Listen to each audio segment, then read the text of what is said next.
Here in the Maya Mountains, 12 Scarlet Macaws were released into the wild after they were rescued as chicks 120 days ago. They are the latest flock to be part of the FCD's program to increase the population of these endangered birds. And they say this is their largest flock yet.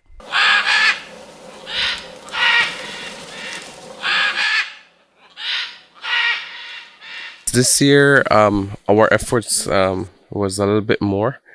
We with the team, of course, and I want to take this time to thank the team that is out here in the field.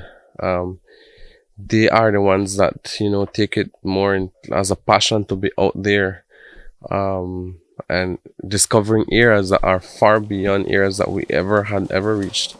And this year we decided, we want to amplify our efforts so that we can be able to increase the number of chicks that we are safeguarding into the Chiquibul. These macaws, they came from the different areas up in the Chaleo and the Upper Macal, Upper Aspaculo area of the Chiquibul forest.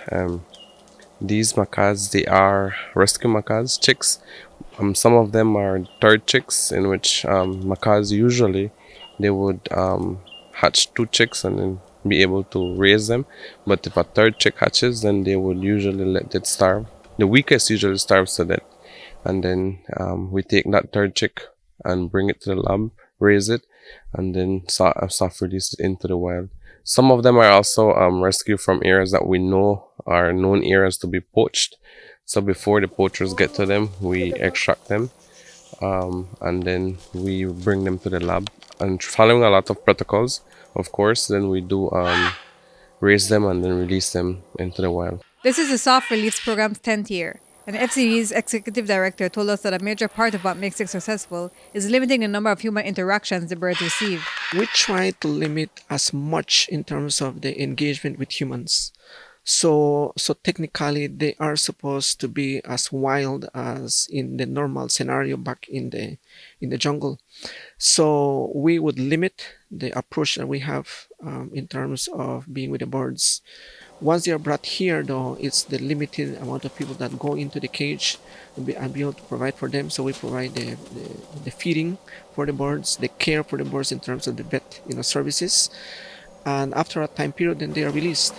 So these birds are as wild as you can get them. But the program was a bit rocky in the beginning. I think one of the biggest challenges when we started with this program in 2015, that the unknown.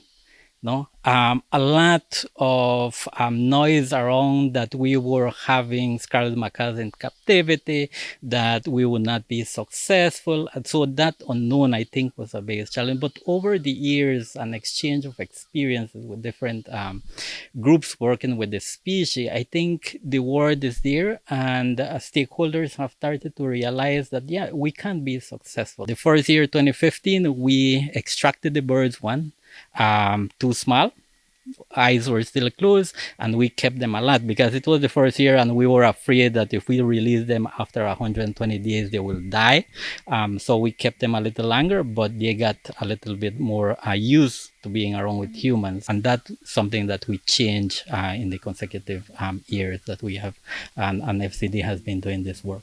And Manzanera emphasized that there is a lot of consideration and adherence to protocols that goes into extracting a chick from the wild. But he explained that it was a necessity. We had to put in several interventions. One was the anti-poaching. And then we learned over the years, based upon the experience from Guatemalans, on how they were doing their biological monitoring and the lab works. So the whole idea and the whole approach is multifaceted. The biomonitoring.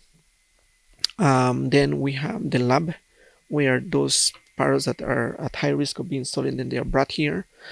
Which is kind of the last intervention. We would prefer not to be involved with the parrots, but that's an intervention that we had to do over the years. These are rescued based on different factors. And Wilmer was saying one is the structural failure of their nesting tree. If it is weak, you extract them.